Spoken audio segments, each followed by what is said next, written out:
Hatred doesn't dial at 2 in the morning. I learned this fundamental truth while reviewing our phone bill on a Tuesday evening in March, sitting at my kitchen table with a cup of coffee that had gone cold an hour ago. The Verizon statement sprawled across the wood surface like evidence at a crime scene, and there it was.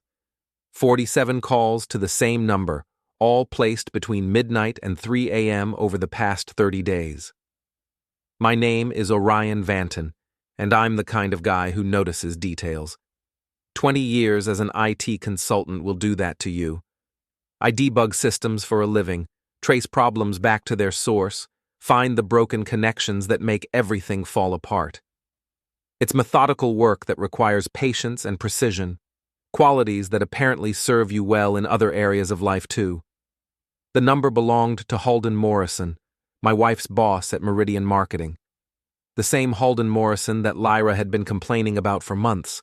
According to her, he was demanding, unreasonable, and made her life miserable with his impossible deadlines and micromanagement style. She'd come home exhausted, ranting about his latest unrealistic expectations or his condescending comments during team meetings. "He treats me like I'm incompetent," she'd say, kicking off her heels and collapsing onto our couch. "I swear, Orion, sometimes I think he's trying to push me out of the company." Yet there were 47 calls, 47 conversations that averaged 11 minutes and 32 seconds each. I'd done the math, because I always do the math. That's 8 hours and 6 minutes of conversation with a man she supposedly couldn't stand. I stared at the bill until the numbers blurred together. Our 15-year-old daughter Astra was upstairs doing homework, her music drifting down through the ceiling. Lyra was at another emergency client meeting that had been scheduled at the last minute. These meetings had become increasingly frequent over the past few months, always urgent, always requiring her immediate attention. The front door opened at 9:30, and I heard Lyra's keys hit the ceramic bowl by the entrance, a sound that had become as familiar as my own heartbeat over our 17 years of marriage. Her heels clicked against the hardwood floor as she made her way to the kitchen. "Hey," she said, leaning down to kiss my forehead. Her lips felt cold against my skin. "Sorry I'm so late. Morrison had us working on the Blackstone account until past 9. You know how he gets when a client starts making demands." I looked up at her. Really looked. Lyra was 40 years old but could pass for 35 on a good day. Her auburn hair was pulled back in a professional bun, though a few strands had escaped to frame her face. Her makeup was still perfect, despite the supposedly long day at the office. Even her lipstick appeared freshly applied. "Rough day with the boss?" I asked, keeping my voice neutral. She rolled her eyes and moved to the refrigerator. "The worst. I swear, sometimes I think that man exists just to make my life difficult. He had me redo the entire Blackstone presentation 3 times because he didn't like the color scheme. 3 times, Orion. Who has time for that kind of perfectionism?" I nodded sympathetically while my eyes drifted back to the phone bill. 47 calls. The most recent one had been placed at 1:47 a.m. just 2 nights ago, the same night Lyra had claimed she couldn't sleep and had gone downstairs to read. "Did you eat?" she asked, pulling leftover Chinese food from the refrigerator. "Earlier, with Astra." I folded the phone bill and slipped it into my laptop bag. She was asking about the camping trip we talked about for spring break. Lyra's shoulders tensed slightly. "Oh, about that. Morrison mentioned we might have a big client presentation that week. I should probably stay available, just in case." Another mention of Morrison. Another excuse involving work. I'd started keeping track of these references over the past few weeks, and the pattern was becoming impossible to ignore. Every changed plan, every late night, every weekend obligation somehow traced back to her demanding boss. "Right," I said. "Wouldn't want to upset Morrison." She looked at me sharply, as if trying to detect sarcasm in my tone. Finding none, because I'd gotten very good at hiding my thoughts, she relaxed and began heating up her food in the microwave. "How was your day?" she asked, making conversation while she waited. Productive. Fixed a network security issue for Henderson Industries. Pretty straightforward stuff. I closed my laptop and gathered my things. I'm going to head up to bed. Don't stay up too late. I won't, she said, but we both knew she would. Over the past few months, Lyra had developed a habit of staying downstairs long after I went to bed, claiming she needed to unwind or catch up on emails. I'd hear her moving around the kitchen, the soft murmur of her voice as she made phone calls she thought I couldn't hear. Upstairs, I stopped by Astra's room. She was sprawled across her bed with textbooks scattered around her, earbuds in, completely absorbed in whatever she was studying. "How's the homework coming?" I asked, knocking on her doorframe. She pulled out one earbud and looked up. Astra had inherited her mother's auburn hair, but my green eyes and analytical mind. She was sharp, sharper than most adults I knew.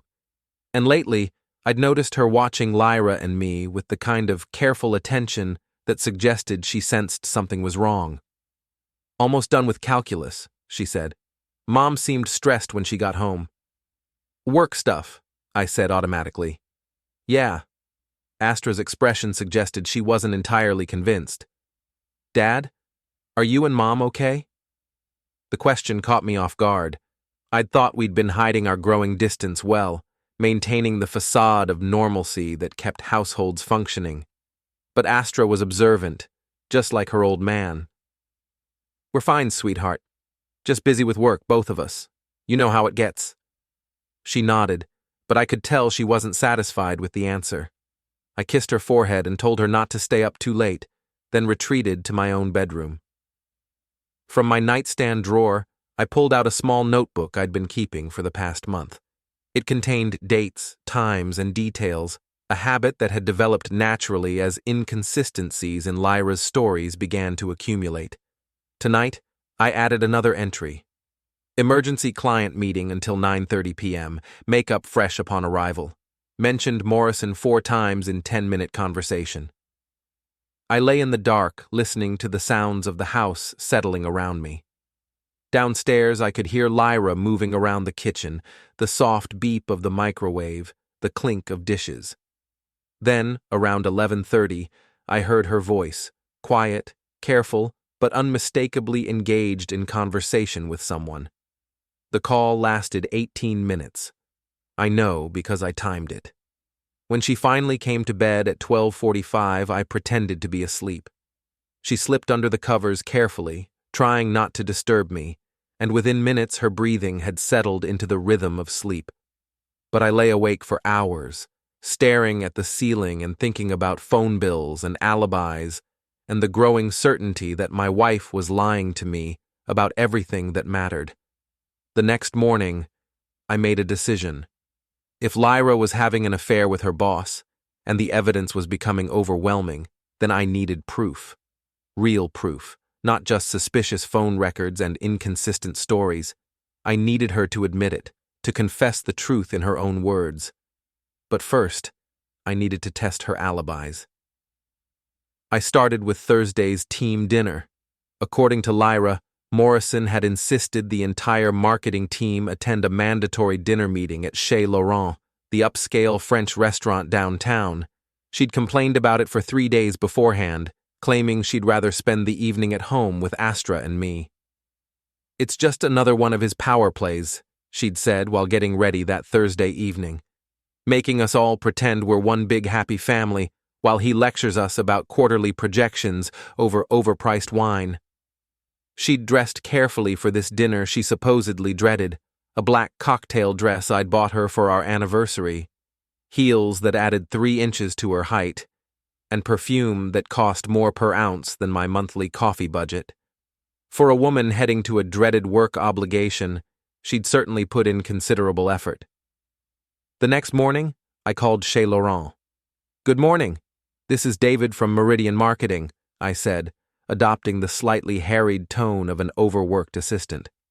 "I'm trying to reconcile our expense reports from last week. Could you confirm the reservation details for our team dinner on Thursday evening? It would have been under Morrison or possibly Vanton." The hostess was helpful and efficient. She checked their reservation system thoroughly, going back through the entire week to be certain. "I'm sorry, but I don't show any reservations under either of those names for Thursday. We had a few corporate parties that evening, but nothing for Meridian marketing." I thanked her and hung up, feeling something cold settle in my stomach. The first lie, confirmed and documented. But I wasn't finished.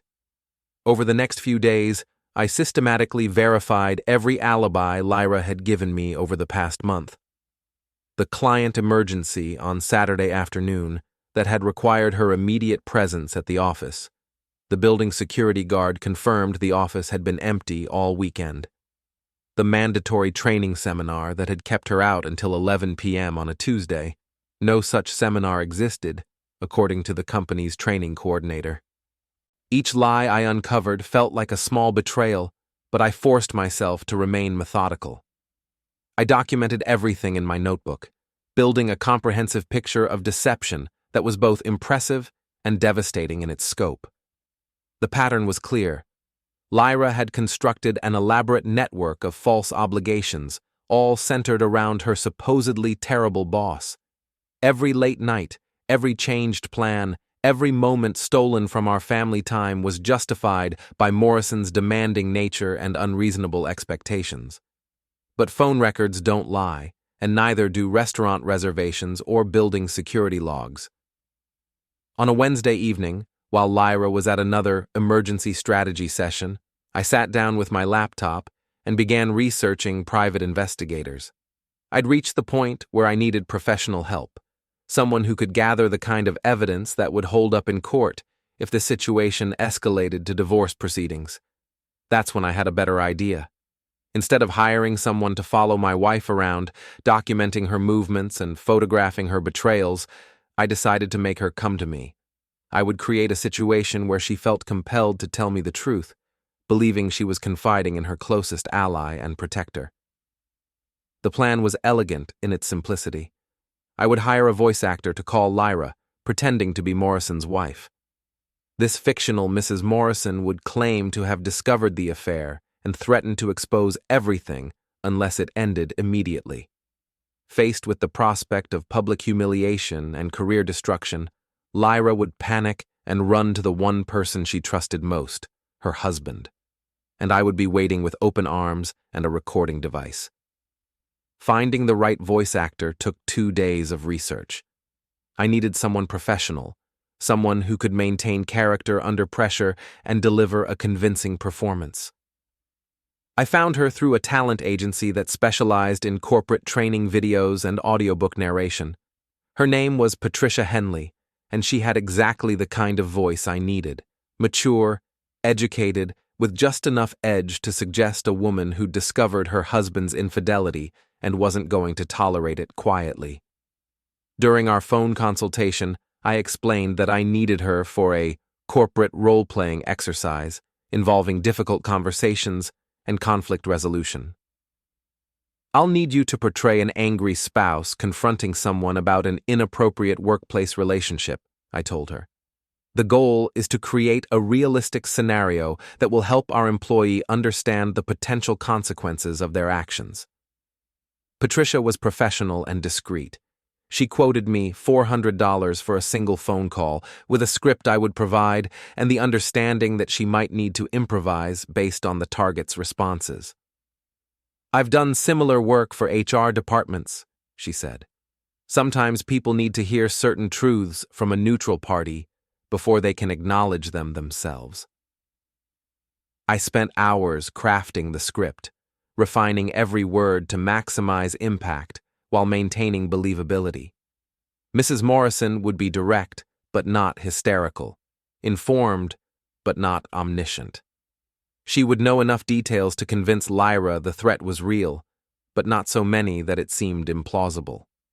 The call was scheduled for 6 p.m. on a Friday, timed to catch Lyra just as she was leaving the office.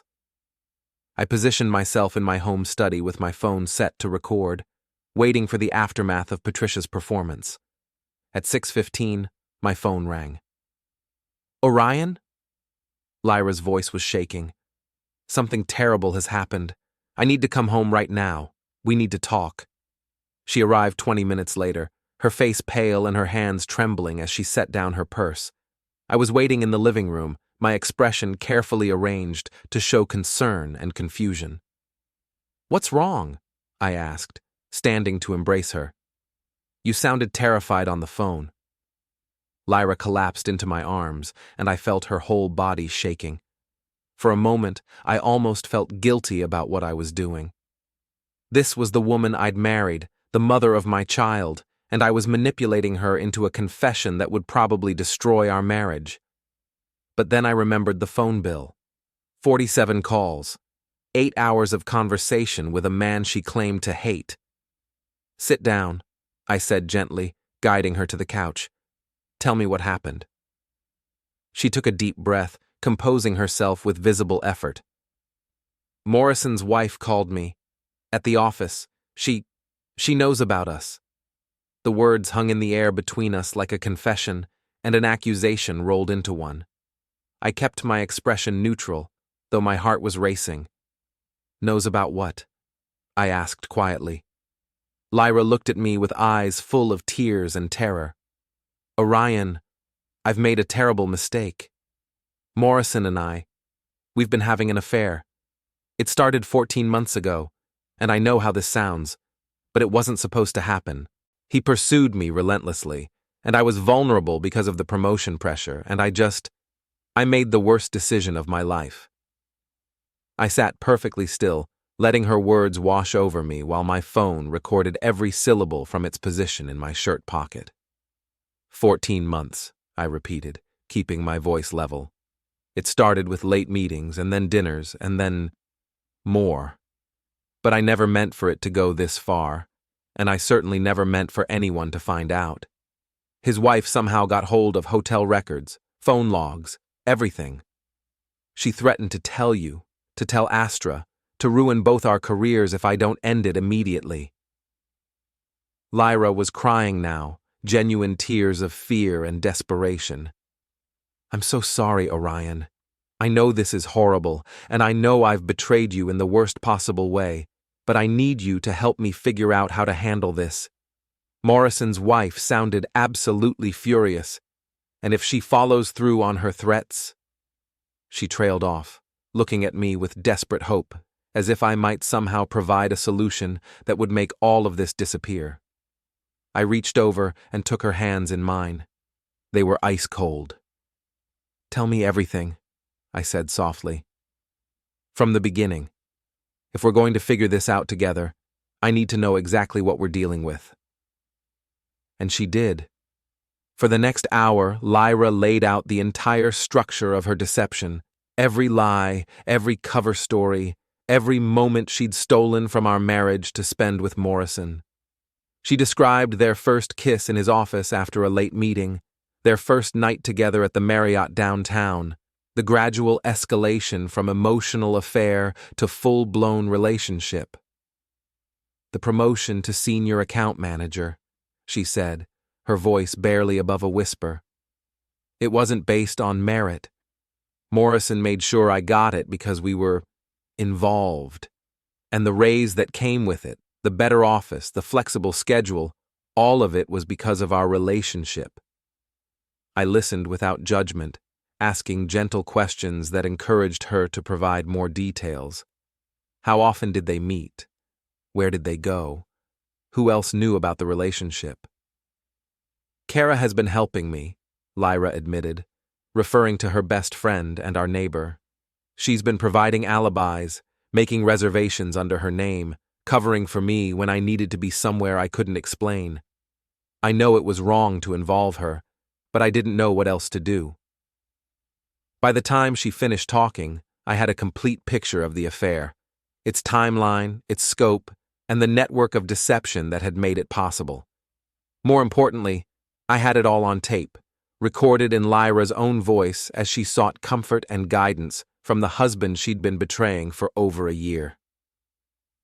"What do you think we should do?" she asked finally, looking at me with a mixture of hope and terror. I pretended to consider the question carefully. "First, we need to understand exactly what Morrison's wife knows and what she's capable of doing with that information. Then we need to figure out the best way to minimize the damage to you, to us, and to Astra. Lyra nodded eagerly. Yes, exactly. I was thinking the same thing. Maybe if I end it cleanly and Morrison transfers to another department, his wife might be willing to keep this quiet. Maybe, I said. But Lyra, you need to understand something. This changes everything between us. I love you, and I want to work through this. But the trust we've built over 17 years, that's going to take time to rebuild. She squeezed my hands tighter. I know, and I'm willing to do whatever it takes. I'll go to counseling, I'll change jobs if necessary, I'll do anything to make this right. I nodded and pulled her into another embrace, feeling the weight of her relief as she melted against me. She believed she'd found her salvation, that her loving husband would help her navigate this crisis and somehow preserve the life she'd been risking with her choices. What she didn't know was that there was no Mrs. Morrison. There was no angry wife with hotel records and phone logs. There was only me, and a $400 voice actor, and a recording that would change the trajectory of both our lives forever. As I held my sobbing wife and whispered reassurances I didn't mean, I felt something shift inside me. The man who had married Lyra Brennan 17 years ago, the man who had trusted her completely and loved her unconditionally, was gone.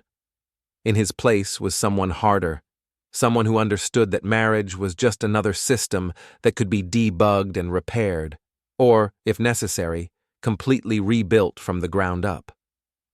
The recording in my pocket contained 63 minutes of detailed confession. It was enough to secure primary custody of Astra, enough to protect my financial interests in the divorce proceedings, and enough to ensure that when this marriage finally ended, I wouldn't be the one left with nothing. But I wasn't ready to play that card yet. First, I wanted to understand the full scope of what I was dealing with. I wanted to know exactly how deep this deception went, and who else had been complicit in betraying the trust I'd placed in my family. And I was particularly interested in having a conversation with Kara Venner. Saturday morning arrived gray and drizzling, the kind of weather that makes suburban neighborhoods look tired and worn around the edges. I was in my garage, supposedly organizing tools, but actually working up the courage to confront our next-door neighbor about her role in my wife's affair. Kara Venner had been Lyra's best friend since college. She was married to Greg, a good-natured accountant who coached Little League and never missed a chance to borrow my lawnmower. They had 2 kids, both younger than Astra, and their house was a mirror image of ours. Same floor plan, same mortgage company, same dreams of middle-class stability. What I hadn't known until Friday night was that Kara had been actively facilitating my wife's betrayal for over a year. I watched through the garage window as she emerged from her house to retrieve the morning paper, wearing yoga pants and an oversized sweatshirt. Her blonde hair was pulled back in a messy ponytail, and she moved with the casual confidence of someone who believed her secrets were safe. Time to change that. I walked across our adjoining driveways and intercepted her at her front steps. "Morning, Kara," I said, keeping my tone light and neighborly. "Got a minute to chat?" She looked up from her paper and I caught something flicker across her face, a momentary tightening around her eyes that suggested she wasn't entirely comfortable with unexpected conversations. "Sure," she said. "What's up?" "It's about Lyra. She's been going through a rough patch at work, and I'm trying to understand what's been going on. You two talk about everything, so I thought maybe you could give me some insight."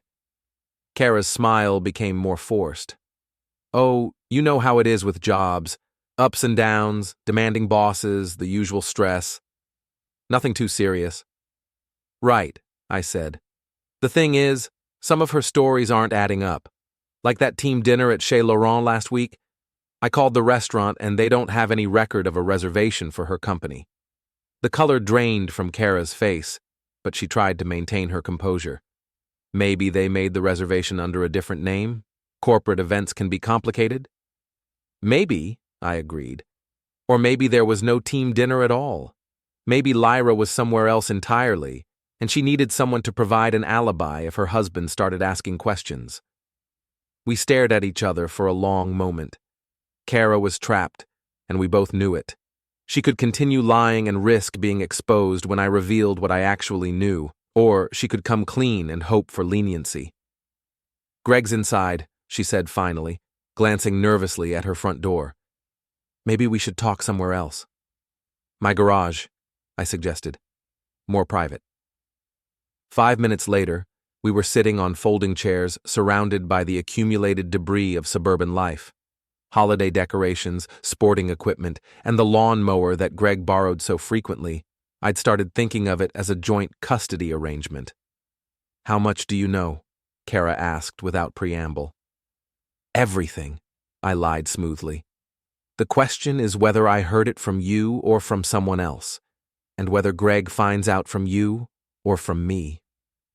Kara closed her eyes and took a deep breath. When she opened them again, she looked older somehow, as if the weight of her complicity had suddenly become visible. "It started innocently," she said. "Lyra needed someone to cover for her occasionally. You know, if she was running late from work or needed an excuse to stay out for drinks with colleagues. I didn't think much of it at first." "When did you realize it wasn't innocent?" "About 6 months ago, she asked me to make a hotel reservation under my name. Said it was for a client meeting that required discretion, some kind of competitive intelligence gathering. I thought it was weird, but she was my best friend, and she seemed desperate." Kara twisted her wedding ring around her finger, a nervous habit I'd noticed during neighborhood barbecues and school events. "Then she started asking for more alibis, more cover stories. When you called looking for her, I was supposed to say she was with me, shopping or having coffee or whatever. It became this whole elaborate system." "How elaborate?" "Text messages, mostly. She'd send me scripts of what to say if you called. Sometimes she'd have me call you pretending to be her, saying she was stuck in traffic or dealing with a family emergency. I hated doing it. But she said her marriage was complicated, and she just needed some space to figure things out." I felt anger building in my chest, not just at Lyra's betrayal, but at the casual way Kara had participated in dismantling my marriage. She'd looked me in the eye at neighborhood gatherings, made small talk about our kids and our jobs, all while actively helping my wife lie to me. "Did you know about Morrison?" Kara nodded miserably. "She told me about the affair 3 months ago. Said it had started as an emotional connection but had become physical. She was torn up about it, said she loved you but couldn't help herself. But you kept helping her. I didn't know what else to do. She's my oldest friend, and she was falling apart. She said if the affair came out, it would destroy her career, her marriage, everything. She begged me to help her end it quietly. Except she didn't end it." "No," Kara admitted. "If anything, it got more intense. The hotel reservations became weekly, then twice a week. She started asking me to cover for entire weekends, saying she was visiting her sister in Portland when really she was with Morrison at some resort." I pulled out my phone and opened the voice recording app. "I need you to tell me everything again, but this time I'm going to record it. Consider it insurance for both of us." Kara looked terrified. "Orion, please. If Greg finds out about this, it'll destroy my marriage too. I was just trying to help a friend." "You were helping her betray her family," I corrected. "But I'm not interested in destroying your marriage, Kara. I'm interested in protecting mine, or what's left of it. So you're going to give me a complete statement about your involvement, and in exchange, I'll do my best to keep Greg out of this." She agreed, and for the next 30 minutes, I recorded a detailed account of her participation in Lyra's affair. The hotel reservations, the false alibis, the scripted phone calls, all of it documented in her own voice, with dates and specific examples. When we finished, Kara looked drained. "What happens now?" "Now you stop helping her," I said. "No more reservations, no more cover stories, no more lies. If Lyra asks why, tell her you're uncomfortable with the situation and you need to step back. And if she pushes? Then you tell her that her husband knows everything, and continuing the affair is going to cost her a lot more than just your friendship." Kara nodded and stood to leave, then paused at the garage door. "For what it's worth, Orion, I think she really does love you. This thing with Morrison, it's like she got caught up in something she couldn't control." "Love isn't something that happens to you," I replied. "It's something you choose, every day, in 1,000 small decisions. Lyra made different choices." After Kara left, I sat alone in my garage, listening to the rain drum against the roof and processing what I'd learned. My wife's affair wasn't just a personal betrayal. It was a conspiracy that had involved our closest friends and neighbors. Every social gathering, every casual conversation, every moment of apparent normalcy had been built on a foundation of coordinated deception. But I had something now that I hadn't possessed before: leverage. Kara's recorded statement, combined with Lyra's confession from the previous evening, gave me a comprehensive picture of the affair's timeline and scope. More importantly, it gave me legal ammunition that would be invaluable if this situation escalated to divorce proceedings. I wasn't ready to file papers yet, though. First, I wanted to understand the full extent of what I was dealing with. Lyra had mentioned that Morrison had helped her secure a promotion and a raise, benefits that were essentially purchased with our marriage's integrity. I needed to know how deep that corruption went, and whether there were other aspects of her professional life that had been compromised. And I wanted to have a conversation with Morrison himself. That evening, while Lyra was upstairs helping Astra with homework, I did some research on Halden Morrison. 52 years old, married for 23 years, 2 children in college. He'd been with Meridian Marketing for 8 years, working his way up from account manager to regional director. His LinkedIn profile painted a picture of professional success and civic engagement: board member of the local chamber of commerce, volunteer youth soccer coach, regular participant in charity golf tournaments. He looked like exactly the kind of man who would pursue a younger employee and convince her that their relationship was built on mutual respect and genuine connection rather than a simple abuse of power. His home address was listed in the public records, a colonial-style house in one of the city's more established neighborhoods. According to the property records, he and his wife had purchased it 12 years ago for $340,000. It was now worth nearly twice that amount. I wondered if Mrs. Morrison knew that her husband was spending company money on hotel rooms and expensive dinners. I wondered if she'd noticed the changes in his schedule, the late-night phone calls, the sudden interest in weekend business trips. Most of all, I wondered how she would react when she learned that her husband's affair had been facilitated by a network of lies that extended far beyond the office walls. But that conversation would have to wait. First, I needed to complete my documentation and prepare for the confrontation that was inevitably coming. Because despite Lyra's tearful confession and promises to end the affair, I knew she wasn't going to walk away quietly from a relationship that had already cost her so much. The phone records showed that the most recent call to Morrison's number had been placed just hours before Mrs. Morrison had contacted Lyra at her office. Even in her panic, even believing that discovery was imminent, my wife had felt compelled to warn her lover about the threat to their relationship. That told me everything I needed to know about her priorities and her intentions. The affair wasn't ending. It was just going underground. Sunday morning, I made a discovery that changed everything. While Lyra was at the grocery store and Astra was at a friend's house, I decided to search our bedroom more thoroughly. I wasn't looking for hidden love letters or secret phones. I was looking for the kind of evidence that would hold up in court. What I found was better than I'd hoped for and worse than I'd feared. Lyra kept a journal, not a diary full of teenage angst and romantic fantasies, but a practical planning document that she used to organize her thoughts and track her goals. She'd maintained it for years, and I'd always respected her privacy by never reading it.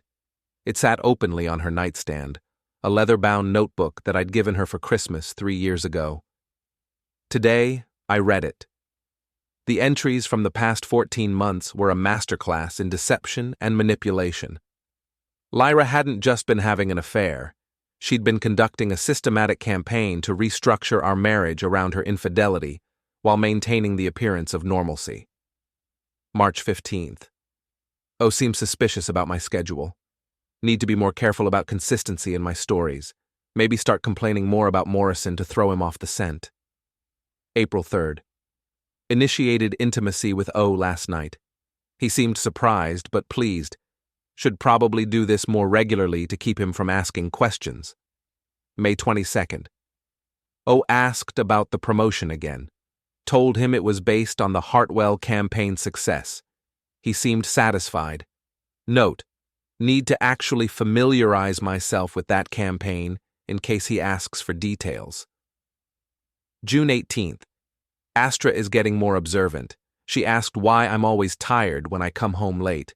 Need to work on my energy levels during family time. July 9th. O suggested marriage counseling yesterday. Managed to deflect by saying we just need to communicate better. Promised to plan a date night soon. We'll need to actually follow through to keep him satisfied. August 14th. H says his wife is getting suspicious. We need to be more careful about hotel choices and timing. Kara offered to help with more alibis if needed.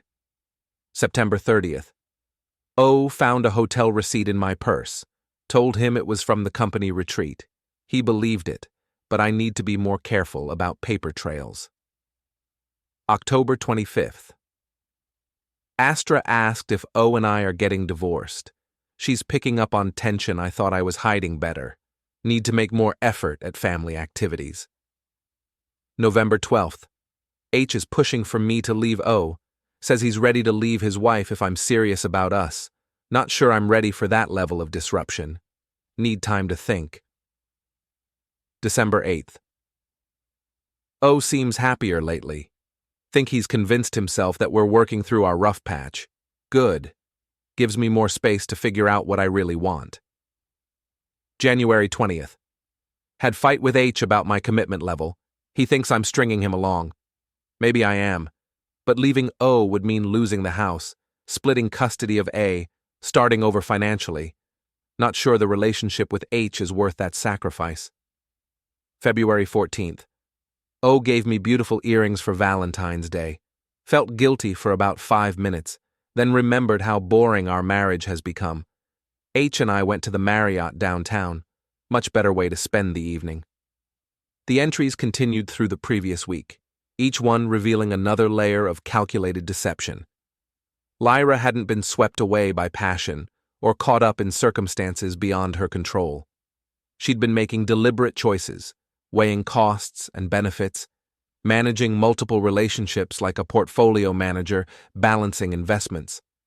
The most damaging entries were the ones that detailed her manipulation strategies. She'd been using intimacy as a tool to manage my suspicions, timing romantic gestures to coincide with periods when she needed more freedom. She'd been studying my emotional responses and adjusting her behavior accordingly, like a scientist running experiments on a lab rat. But the journal also revealed something else. Lyra was conflicted about her future. She genuinely cared about Morrison, but she wasn't willing to sacrifice the security of our marriage for an uncertain relationship with him. She was trying to have both lives simultaneously, and the stress of maintaining that balance was beginning to wear on her. I photographed every relevant page with my phone, creating a comprehensive digital archive of her own words. Unlike recorded conversations or witness statements, this evidence couldn't be dismissed as hearsay or manipulation. These were Lyra's private thoughts, written in her own handwriting, documenting a pattern of deception that spanned more than a year.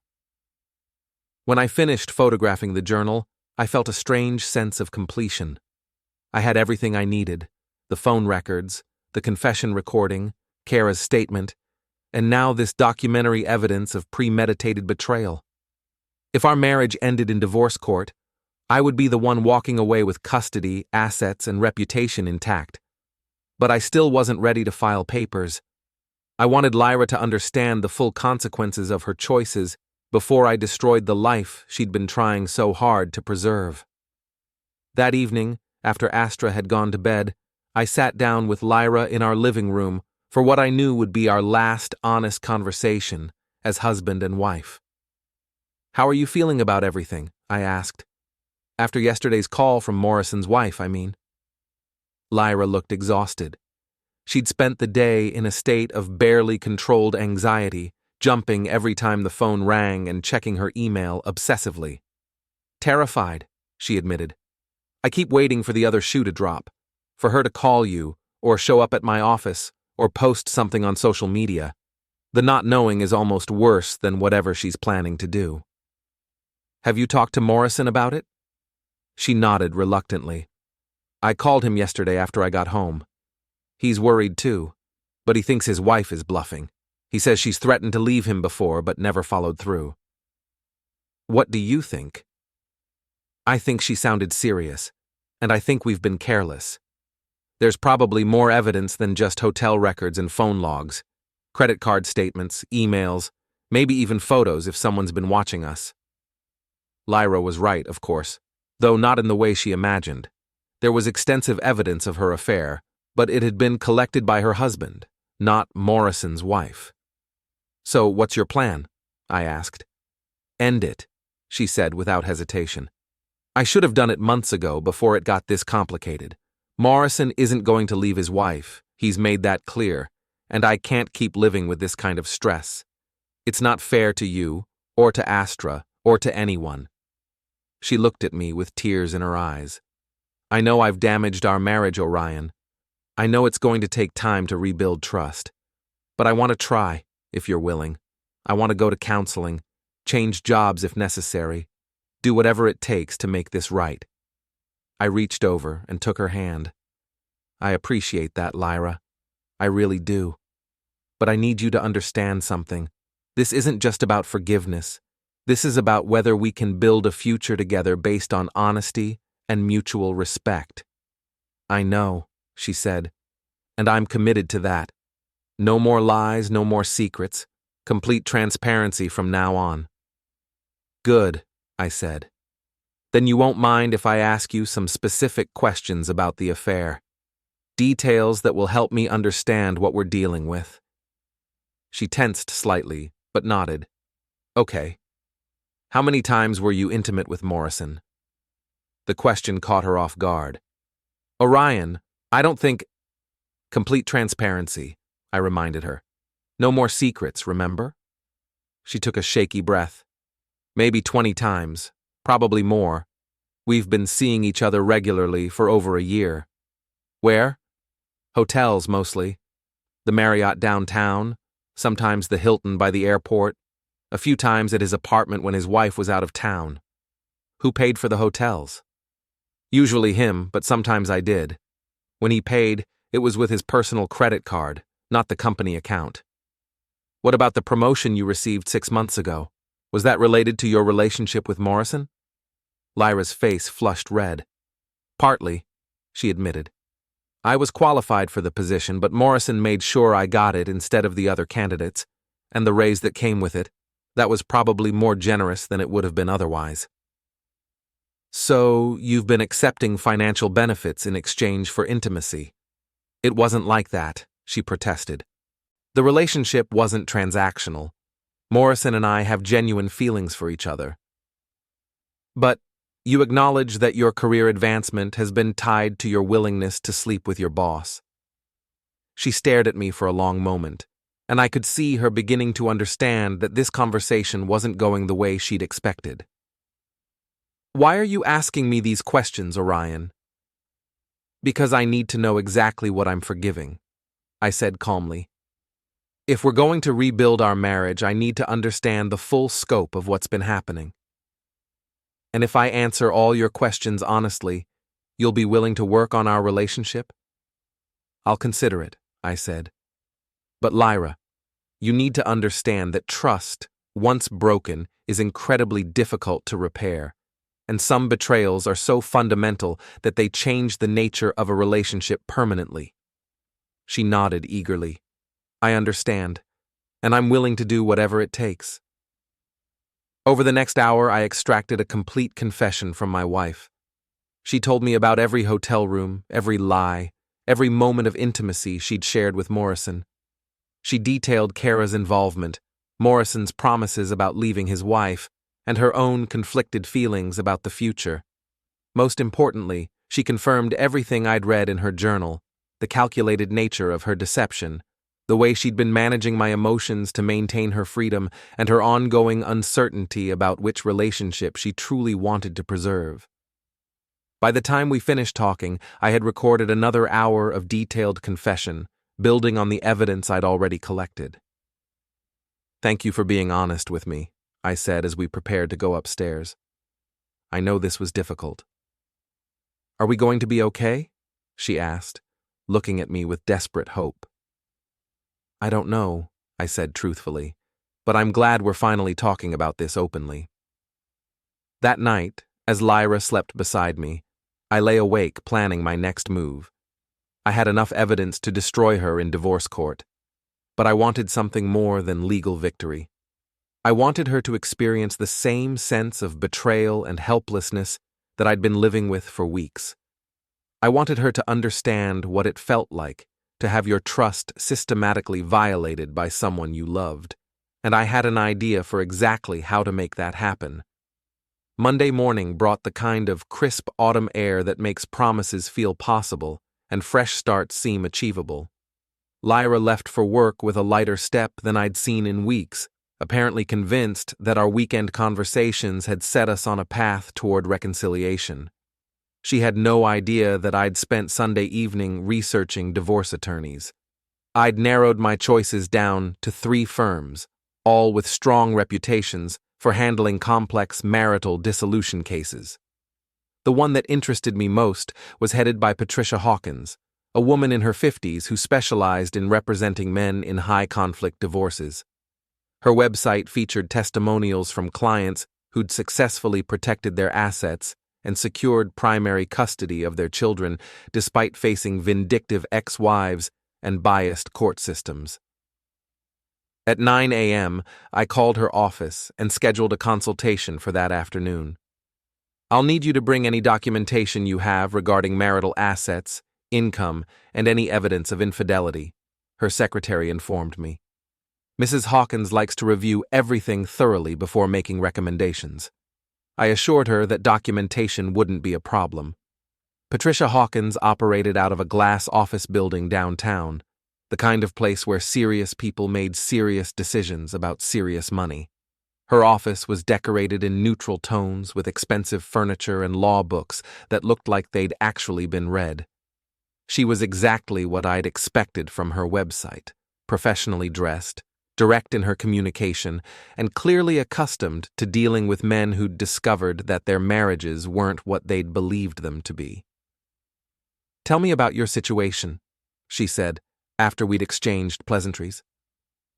I laid out the basic facts: 17-year marriage, 1 child, discovered wife's affair with her boss, extensive evidence of deception and manipulation. I provided copies of the phone records, transcripts of the recorded confessions, Kara's statement, and selected pages from Lyra's journal. Patricia reviewed everything methodically, occasionally making notes or asking clarifying questions. When she finished, she looked up at me with the expression of someone who'd seen this story many times before.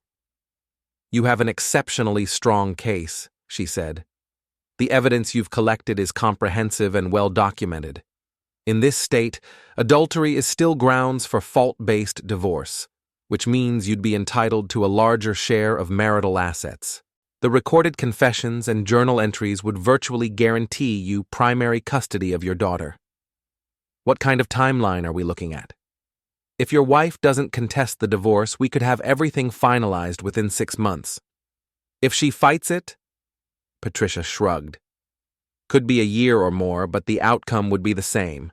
She's admitted to adultery, accepted financial benefits from her lover, and documented her own deceptive behavior. No judge in this jurisdiction would rule in her favor." "And my daughter?" "Given your wife's admitted affair, and the evidence of her prioritizing that relationship over family obligations, you'd almost certainly receive primary physical custody. Your wife would likely get supervised visitation initially, with the possibility of expanded access after completing counseling and demonstrating stability. I felt a mixture of relief and sadness. Relief that Astra would be protected from the chaos that was about to engulf our family. Sadness that it had come to this at all. "There's one thing I want to discuss before we proceed," I said. "I don't want to file papers immediately. I want my wife to understand the full consequences of her choices before I destroy her life." Patricia raised an eyebrow. "That's unusual. Most clients in your situation want to move as quickly as possible." "I've been patient for 17 years, I said. "I can be patient a little longer." "What exactly are you planning?" I explained my intention to confront Morrison directly, to expose the affair to their workplace, and to ensure that Lyra experienced the same kind of systematic betrayal she'd inflicted on our marriage. Patricia listened without judgment, though I could see her calculating potential legal ramifications. "Be careful," she said finally. "I understand the desire for justice, but anything that could be construed as harassment or intimidation could complicate your divorce proceedings. Document everything. Stay within legal boundaries, and remember that your primary goal is protecting your daughter's interests."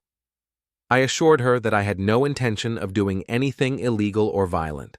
I simply wanted the truth to be known by everyone who'd been affected by Lyra's deception. That evening, I began phase 2 of my plan.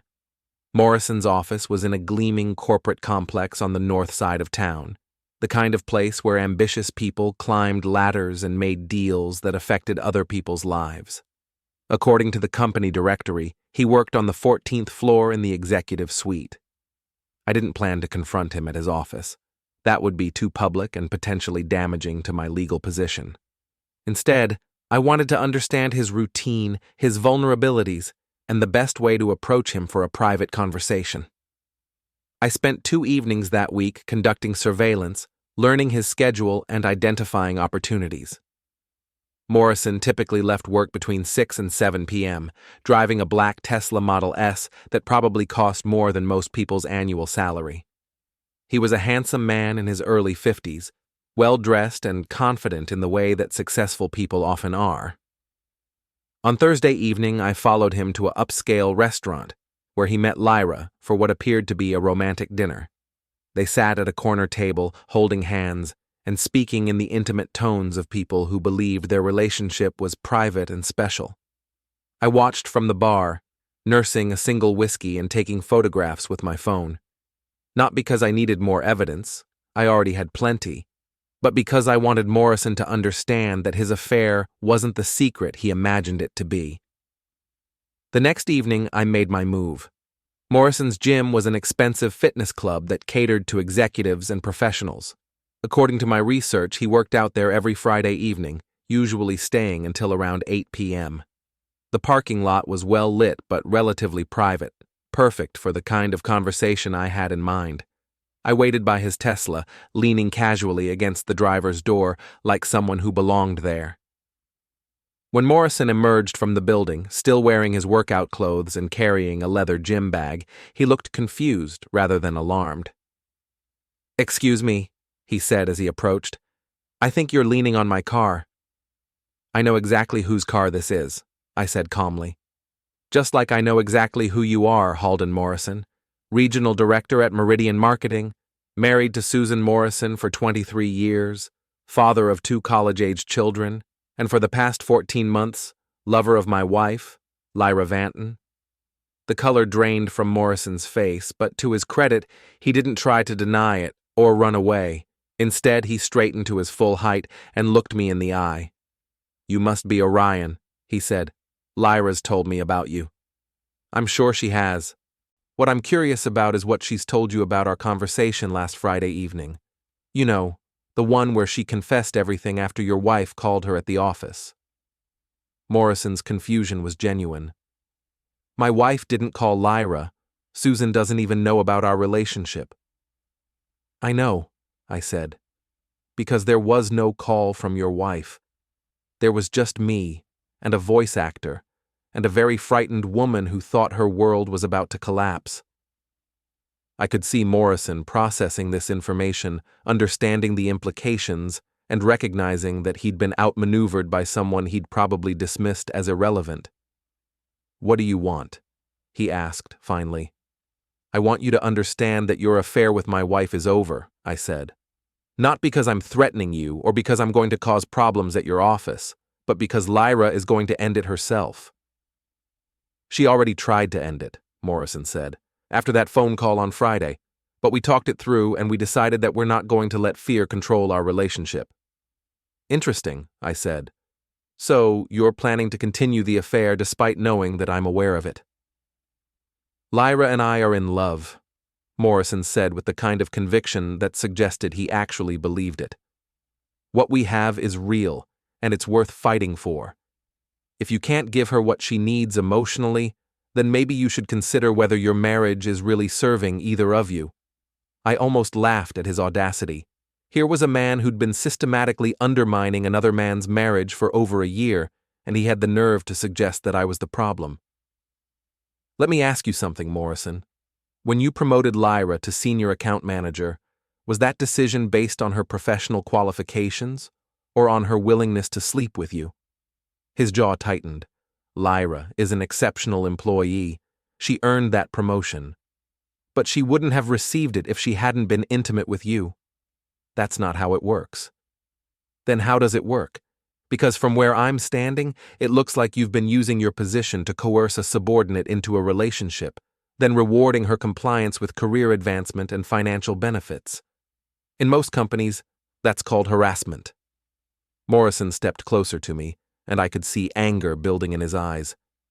"You don't know what you're talking about. Lyra pursued me just as much as I pursued her. This isn't some workplace harassment situation. It's two adults who found something special together." "Two adults, one of whom has the power to destroy the other's career," I corrected. "But you're right about one thing. This conversation isn't really about workplace harassment. It's about respect." I pushed myself away from his car and faced him directly. "You've been disrespecting my marriage, my family, and my daughter for over a year. You've convinced my wife to lie to me, to manipulate me, and to prioritize your relationship over her obligations to her family. That ends now." "Or what?" Morrison challenged. "You'll call my wife, report me to HR, try to get me fired?"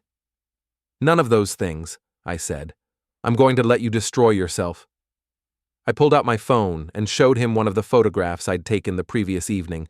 Morrison and Lyra holding hands across their restaurant table, looking every inch the guilty lovers they were. "This was taken last night at Chez Laurent.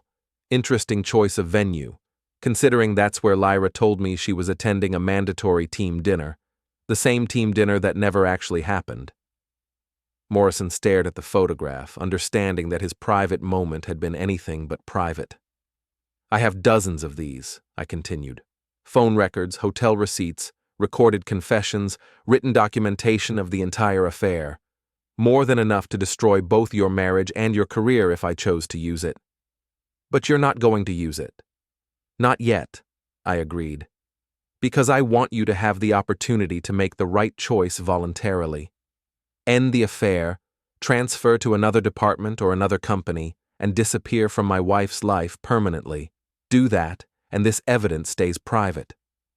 "And if I don't?" I smiled at him, the kind of smile that doesn't reach the eyes. "Then you'll discover that I'm much more creative than you've given me credit for, and much less forgiving than Lyra led you to believe." I started walking toward my own car, then turned back to face him one more time. "Oh, and Morrison, the next time you see my wife, you might want to ask her about the journal she keeps on her nightstand. Specifically, the entries where she discusses whether your relationship is worth the financial sacrifice of divorcing me. I think you'll find her cost-benefit analysis quite illuminating." I left him standing alone in the parking lot, staring at his phone and probably wondering whether he should call Lyra immediately or wait until he'd had time to process what he'd learned. Either way, I'd planted the seeds of doubt and suspicion that would begin eating away at their relationship from the inside. Morrison now knew that his lover had been documenting their affair in writing. that she'd been calculating the financial implications of leaving her marriage, and that her husband was far more aware and strategic than either of them had realized. More importantly, he now understood that their secret relationship was no longer secret, and that continuing it would carry consequences neither of them was prepared to face. The affair might not end immediately, but it would never be the same. The trust between Morrison and Lyra had been compromised, just as they had compromised the trust in my marriage, and I was just getting started. The following week brought an escalation I hadn't anticipated. Instead of ending the affair as I'd hoped, Morrison and Lyra seemed to have doubled down on their relationship. The phone calls increased in frequency, and Lyra's excuses for late nights became even more elaborate. On Wednesday evening, she announced that she needed to attend a weekend corporate retreat in the mountains, a retreat that, according to my research, didn't exist on Meridian Marketing's calendar. "It's a last-minute thing," she explained while packing an overnight bag with clothes that seemed more appropriate for a romantic getaway than a business meeting.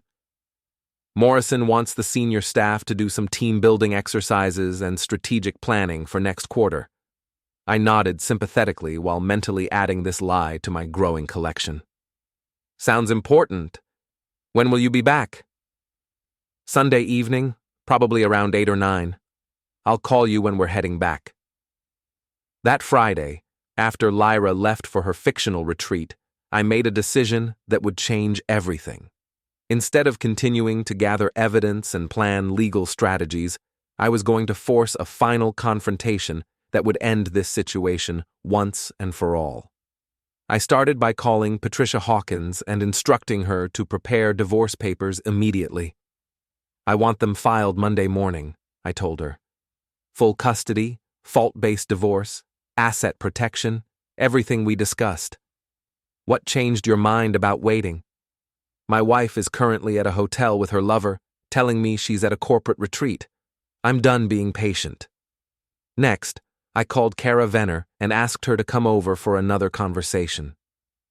"I need you to help me with something," I told her when she arrived. "And before you say no, remember that your husband still doesn't know about your involvement in this affair." Kara looked terrified, but she nodded. "I want you to call Lyra and tell her that I've figured everything out. Tell her that I found her journal, that I've been recording our conversations, and that I'm planning to expose the affair to Morrison's wife and their employer." "Why would I do that?" "Because it's going to force her to make a choice. She can either come home immediately and try to salvage our marriage, or she can stay with Morrison and face the consequences. Either way, this limbo ends." Kara made the call from my kitchen while I listened on speakerphone. Lyra's reaction was everything I'd hoped for: panic, denial, and ultimately the desperate realization that her carefully constructed deception was collapsing around her. "How much does he know?" Lyra asked frantically. "Everything," Kara said, following my script. "The hotels, the lies, the promotion, all of it. He has recordings, photographs, documentation going back months. Lyra, you need to come home right now and try to fix this. I can't leave Morrison. We're in the middle of something important." "More important than your marriage? Your daughter?" There was a long pause. "I don't know," Lyra said finally. "I honestly don't know anymore." After Kara hung up, we waited. I'd given Lyra a choice, and her response would determine everything that happened next. She chose Morrison. Instead of coming home, instead of trying to repair the damage to our marriage, Lyra called me directly and went on the attack. "How dare you spy on me?" she said when I answered the phone. "How dare you record our private conversations and violate my privacy? You're sick, Orion. You're controlling and manipulative, and I should have left you years ago." The irony was breathtaking. The woman who'd been systematically lying to me for over a year was accusing me of being manipulative. The woman who'd been betraying our marriage was calling me sick for documenting her betrayal. "Where are you right now, Lyra?" "That's none of your business." "Are you with Morrison?" "My relationship with Morrison is separate from our marriage problems. You can't use it as an excuse for your own controlling behavior. I almost admired her audacity, even caught red-handed, even faced with overwhelming evidence of her deception. She was trying to reframe the situation to make me the villain. "Come home," I said calmly. "We'll talk about this in person." "I'm not coming home until you agree to get counseling for your trust issues and controlling behavior." "I don't have trust issues, Lyra. I have a cheating wife." "Don't call me that. It's what you are. You've been cheating on me for 14 months, lying to me daily, manipulating our daughter's emotions, and involving our friends in your deception. If that doesn't make you a cheating wife, what does?" She hung up on me. An hour later, Morrison called. "We need to talk," he said without preamble. "I'm listening." "Lyra told me about your recordings and your threats. This has gone far enough. You're harassing both of us, and if you don't stop, we're going to file a restraining order." I laughed. Actually laughed out loud. "You're going to file a restraining order because I documented my wife's affair? Good luck with that.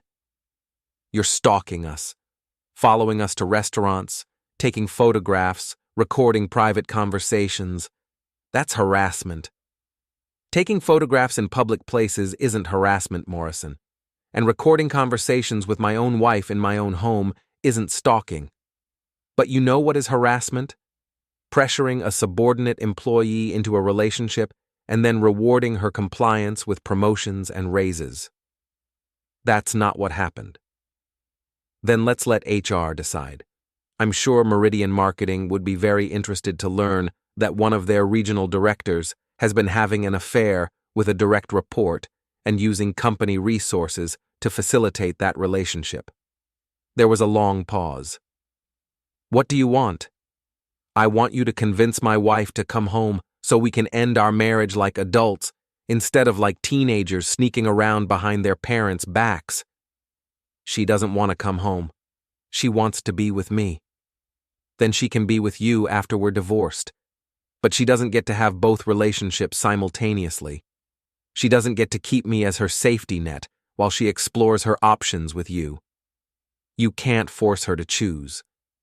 "I'm not forcing anything. I'm simply making the consequences of her choices clear. She can come home, and we can discuss divorce terms like rational adults, or she can stay with you and face the legal and professional consequences of her decisions." Morrison hung up without responding. On Sunday evening, Lyra returned home as scheduled, but she wasn't alone. Morrison was with her, and they were both clearly prepared for a confrontation. I was waiting in the living room when they walked through the front door. Astra was upstairs in her room, hopefully with headphones on, though I suspected she was listening to every word. "We need to talk," Lyra announced, as if she was the one calling this meeting. "I agree," I said. "But first, I want Morrison to leave.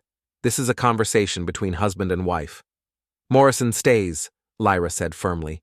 "He's part of this situation, and he deserves to be part of the solution."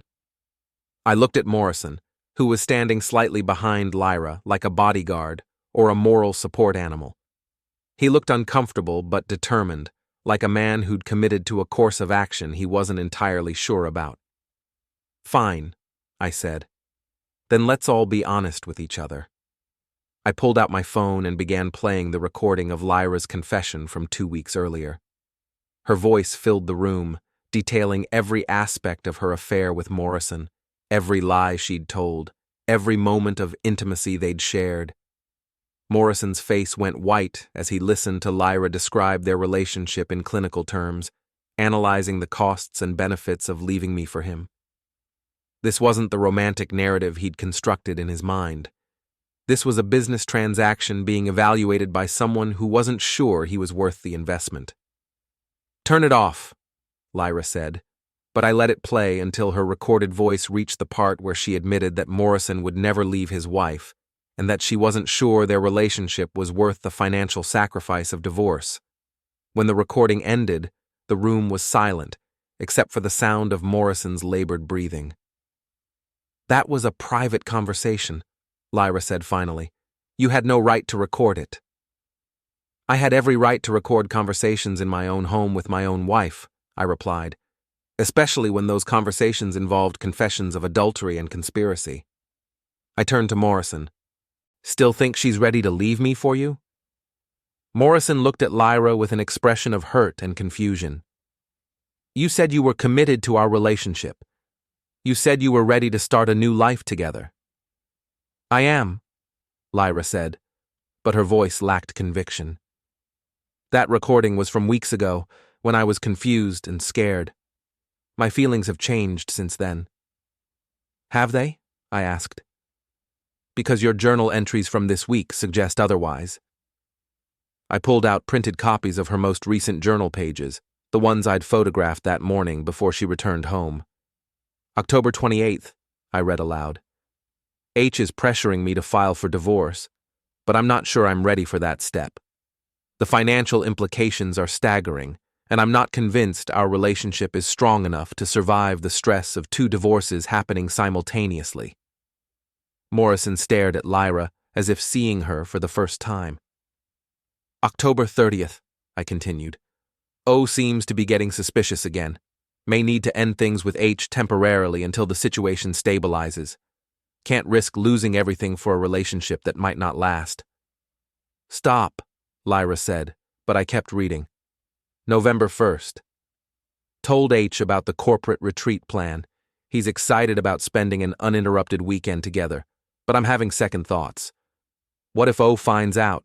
What if this ruins everything I've worked to preserve? I set down the papers and looked at both of them. So, which version is the truth, Lyra? Are you ready to leave me for Morrison, or are you trying to preserve our marriage while keeping him as a backup option? Lyra's composure finally cracked. I don't know, she shouted. I don't know what I want anymore. Everything is so complicated, and everyone wants me to make decisions I'm not ready to make. It's not complicated, I said calmly. You're married to me. You've been having an affair with Morrison. You need to choose one relationship or the other because you can't have both. Why not? She demanded. Why can't we find a way to make this work for everyone? People have open marriages, polyamorous relationships, all kinds of arrangements. I stared at her in amazement. After everything that had happened, after all the lies and betrayal and manipulation, she was still trying to find a way to avoid making a choice. Because I'm not interested in sharing my wife, I said, and because our daughter deserves better than a mother who treats marriage like a hobby she can pursue when it's convenient. Morrison finally spoke up. Lyra, we need to talk privately. They stepped out onto our back patio, leaving me alone in the living room where I'd had so many family dinners and birthday celebrations and Christmas mornings. Through the sliding glass door, I could see them having an intense conversation, their voices rising and falling with the rhythm of an argument that had been building for weeks. When they came back inside, Morrison looked defeated, and Lyra looked angry. I'm filing for divorce, she announced. I want half of everything. The house, your retirement accounts, savings, all of it. And I want joint custody of Astra.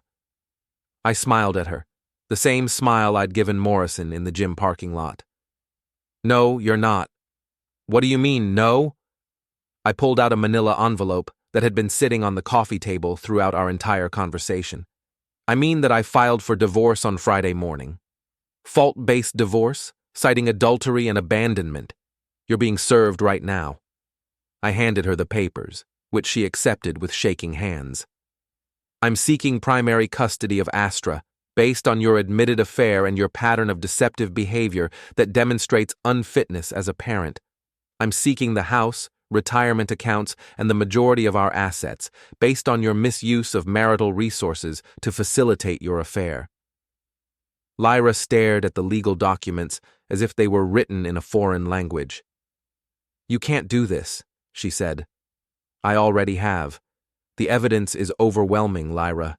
Your recorded confessions, your journal entries, witness statements from Kara about her involvement in providing alibis, documentation of your affair going back 14 months. No judge in this state is going to award you anything close to half of our assets or equal custody of our daughter. Morrison stepped forward. This is vindictive. You're trying to punish her for falling in love with someone else. I'm protecting my daughter from the consequences of her mother's choices, I corrected. Astra deserves stability, honesty, and parents who prioritize her welfare over their own romantic desires. As if summoned by the mention of her name, Astra appeared at the top of the stairs. She was wearing pajamas and looked like she'd been crying. "Is it true?" she asked, looking directly at her mother. "Are you getting divorced?" Lyra looked up at our daughter with tears streaming down her face. "Sweetheart, this is complicated. Adults sometimes have problems that are hard to explain." "Are you in love with someone else?" Astra asked bluntly. The question hung in the air like an accusation. Lyra opened her mouth to respond, then closed it again, apparently unable to find words that would make this situation acceptable to a 15-year-old who'd trusted her completely. "Yes," Morrison said when it became clear that Lyra wasn't going to answer. "Your mother and I are in love, and we're going to build a life together." Astra looked at him with the kind of withering contempt that only teenagers can muster. "You're not my family," she said. "You're just some guy who broke up my parents' marriage." She turned to Lyra. "I want to live with Dad." Then she went back upstairs, leaving the three of us in a silence that felt like the aftermath of an explosion. Lyra was sobbing now, the kind of deep, wrenching sobs that come from losing something you didn't realize you valued until it was gone. Morrison put his arm around her, but she shrugged him off. "I need you to leave," she said to him. "Both of you. I need to think." "Lyra," Morrison said, "we can work through this. We can find a way to make everyone understand." "Get out!" she screamed. "Just get out and leave me alone!" Morrison looked at me as if expecting some kind of support or intervention, but I just stared back at him until he gathered his dignity and headed for the door. "This isn't over," he said as he left. "Yes, it is," I replied. After Morrison left, Lyra and I sat in our living room like strangers, surrounded by the debris of our 17-year marriage. She was still holding the divorce papers, occasionally glancing at them, as if hoping the words might rearrange themselves into something more favorable. "What happens now?" she asked finally. "Now you find a lawyer, and we negotiate the terms of our divorce like adults," I said. "Or you contest it, and we let a judge decide based on the evidence I've collected." "And Astra?" "Astra lives with me during the week and spends weekends with you, assuming you can demonstrate that you're providing a stable environment for her." "What about the house?" "I keep it. You'll receive a settlement based on your contribution to our marital assets, minus the costs associated with your affair and the damage to our family's financial security." Lyra nodded slowly, as if finally understanding that her choices had consequences she hadn't anticipated. "I never meant for it to happen this way," she said. "I know," I replied, "but intentions don't matter as much as actions, and your actions over the past 14 months have made this outcome inevitable." She stood up and walked toward the stairs, then turned back to face me one more time. "Do you think you'll ever be able to forgive me?" I considered the question seriously. "I don't know. But I know that forgiveness isn't the same as reconciliation. Some betrayals change people permanently, and some relationships can't survive that kind of change." "And ours can't?" "No," I said. "Ours can't." Lyra went upstairs to pack her things, and I sat alone in the living room where I'd discovered her betrayal, planned my response, and finally brought an end to the deception that had been poisoning our family for over a year. Outside, I could hear Morrison's car starting up and driving away, carrying with him the romantic fantasy that had cost 2 marriages and damaged a 15-year-old girl's trust in the adults who were supposed to protect her. The house felt different now, emptier, but also cleaner, as if a source of contamination had finally been removed. Tomorrow, Astra and I would begin the process of rebuilding our lives without the lies and manipulation that had become our normal routine. It wouldn't be easy, but it would be honest. and after months of living in a world constructed from deception, honesty felt like the most precious gift I could give my daughter. The phone records, the recorded confessions, the journal entries, and all the other evidence of Lyra's affair were locked away in my safe, available if needed for legal proceedings, but no longer the center of my daily existence. The midnight arithmetic was finally complete, and the numbers had revealed exactly what I'd suspected from the beginning. Hatred doesn't dial at 2 a.m., but love doesn't lie for 14 months either. What remained was the truth, painful but liberating, and the opportunity to build something better from the ruins of what we'd lost.